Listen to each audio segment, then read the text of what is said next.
El Ministerio de Trabajo decidió sancionar a la financiera Créditos Directos con una multa de $100.000 como resultado de una denuncia presentada por AEBU por persecución sindical.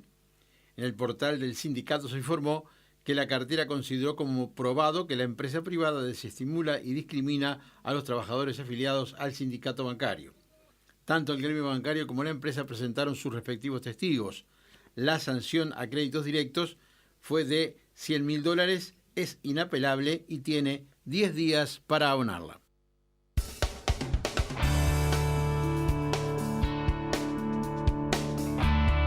Muy buenos días, le damos la bienvenida al ministro de Trabajo, José Bayardi, un gusto recibirlo.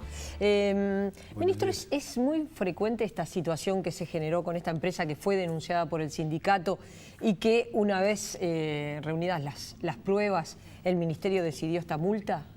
Yo no diría que es frecuente, yo diría que muchas veces hay cierta tendencia por parte de determinados sectores empresariales, particularmente, de hostigar todo lo que tiene que ver con la organización sindical, soslayando o dejando de lado de que desde hace unos 6, 7 años existe una ley que garantiza la libertad sindical. Es una ley que tiene un nivel de reconocimiento muy importante. No solo esta ley, pero esta ley tiene un reconocimiento muy importante de la Organización Internacional de Trabajo. Y cuando hay hostigamiento respecto al tema de la organización sindical o de la eventual organización sindical que se va conformando y se empieza a hostigar a los trabajadores, obviamente la Inspección General de Trabajo tiene las atribuciones, las facultades legales para llevar adelante un proceso de inspección, para llevar adelante a través de las normas del debido proceso una averiguación de si esas denuncias son reales, y si se confirma tiene la potestad sancionatoria que en este caso equivale a ver cuál es el monto de una deuda determinada, que para este caso está planteada en el orden de los $100.000, porque de alguna manera multiplica por cada uno de los trabajadores de crédito directo un valor de salario que normalmente se toma el salario menor dentro de la institución por el periodo de tiempo en el que haya estado sometidos a persecución sindical. Uno piensa, bueno, estos trabajadores pertenecen a AEBU, AEBU es un gremio fuerte, es un sindicato fuerte. ¿Qué pasará en otras empresas donde de pronto ocurre lo mismo, pero que no existe un sindicato fuerte? ¿El ministerio tiene alguna forma de contralor? Sí, si hay denuncias. A ver, la Inspección General de Trabajo actúa sobre la base de las denuncias presentadas. Las denuncias pueden ser presentadas por trabajadores aisladamente o pueden ser presentadas por sindicatos. En este caso, obvio, la presentó la Asociación de Empleados Bancarios. Pero las denuncias pueden tramitarse también en forma individual, pueden tramitarse durante toda una etapa en forma reservada. Hay inspecciones y hay facultad de inspeccionar los lugares de trabajo. Se recurre a las entrevistas que sean necesarias. Incluso se puede convocar a presentación de testigos y se lleva adelante un proceso que deriva en este tipo de sanciones, que vamos a entendernos, no es la primera sanción que el Ministerio de Trabajo o la Inspección General de Trabajo impone por los motivos de persecución sindical o hostigamiento sindical. Le cambio de tema. En la jornada de ayer tuvimos en esta mesa de trabajo al dirigente del PIT-CNT, director del Instituto Cuesta Duarte, Milton Castellanos, por lo que está planteando el PIT-CNT, y es que en la próxima negociación colectiva se revea la forma de los consejos de salarios. Consideran que son demasiados subgrupos, hay 229 subgrupos, y empezar a considerar lo que ellos llaman las cadenas de valor, es decir, que el trabajador, el peón rural, por poner un ejemplo, el de la leche es quizás el más común, el peón rural que extrae la leche en el tambo, no tenga un sueldo tan deprimido en relación, por ejemplo, con lo que ocurre con el obrero industrializado, que es el que envasa la leche. Allí, en esa cadena de valor, hay mucha diferencia entre los salarios de ambos trabajadores. ¿Cuál es la perspectiva desde el Ministerio? A ver, la perspectiva del Ministerio en este debate que ha estado planteado en esta última etapa, incluso el debate ha estado planteado a raíz de la categorización, fundamentalmente, de una empresa que fabrica, o que, mejor dicho, produce las bolsas de los airbags. ¿de acuerdo? Ahí hemos visto al sector empresarial incluso hacer algunas declaraciones al respecto, y eso fue un largo proceso que duró como 13 meses o 12 meses de discusión entre los distintos sectores hasta que llegó al Comité de Clasificaciones de los Consejos de Salarios y se tomó una posición.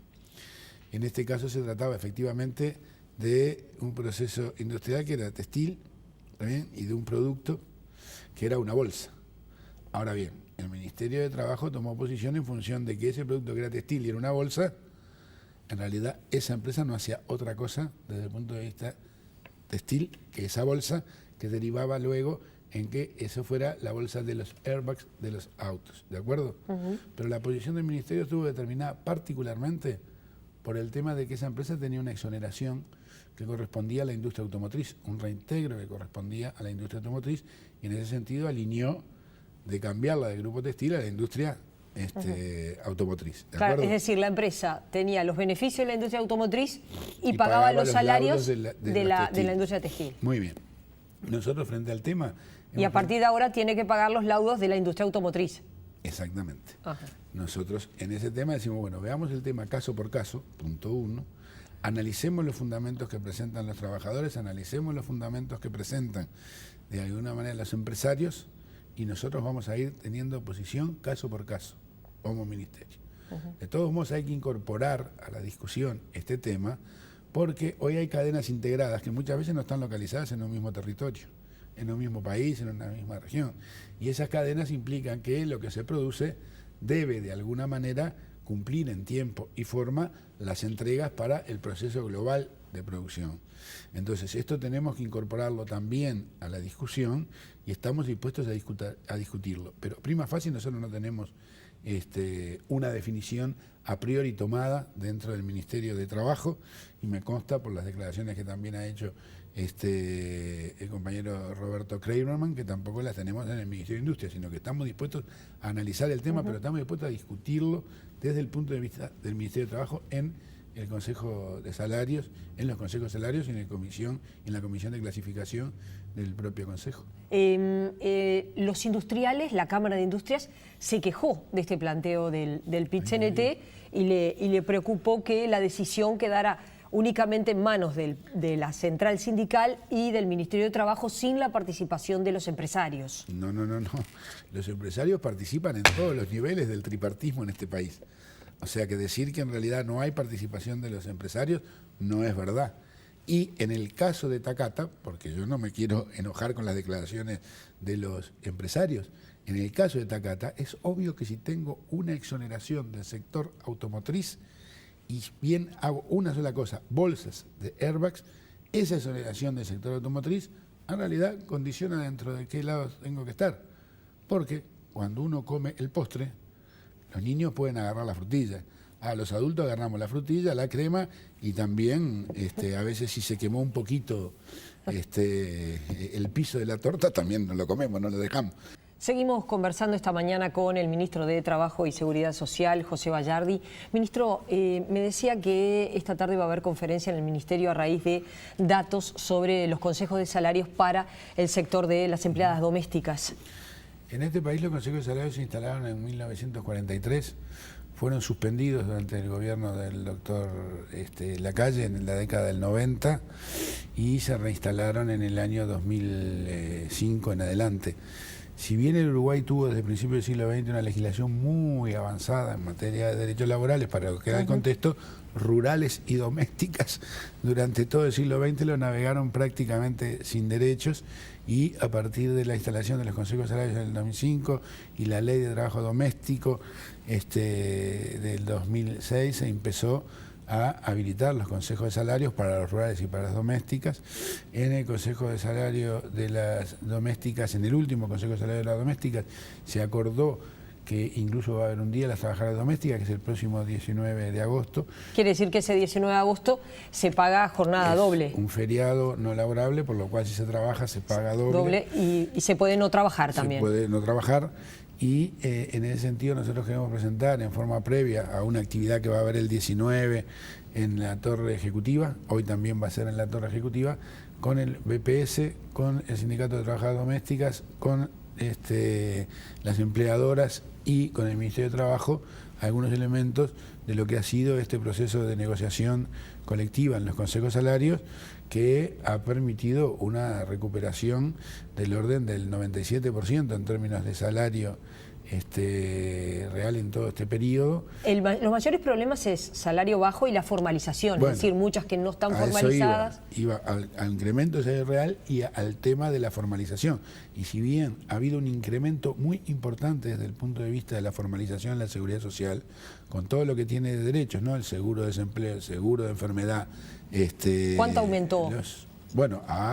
Está cerca del orden del 70% de aumento. Todavía nos queda una fracción importante en la que tenemos que, de alguna manera, ser compatibles, que se sigan integrando a la seguridad social. Usted dice, el 70% de las empleadas domésticas hoy están formalizadas. Más o menos. Aproximadamente 70%. De lo que da los registros en la encuesta continua de hogares del trabajo, de la aplicación al trabajo en términos de domésticas. Y en ese sentido nosotros creemos que, si bien toda la formalización de todos los trabajadores de este país ha aumentado, pasamos de 900.000 a 1.480.000 trabajadores cotizantes efectivos, si bien todas han aumentado y si bien las domésticas también han aumentado, todavía ha aumentado un poco más la formalización del resto de los trabajadores, por lo cual hay que seguir trabajando en este nivel de formalización, ¿no? Esta formalización del 70%, ¿en qué periodo? Desde el periodo del 2006, diríamos, en adelante, 2006 en adelante particularmente, cuando se empezó a tener una política muy definida respecto al tema de la formalización, ¿no? Se llegó a este 70%. De incremento de trabajo declarado como doméstico y formalizado. Ministro, gracias por haber venido. Volvemos a conversar. Nosotros los invitamos a seguir con más InfoTNU.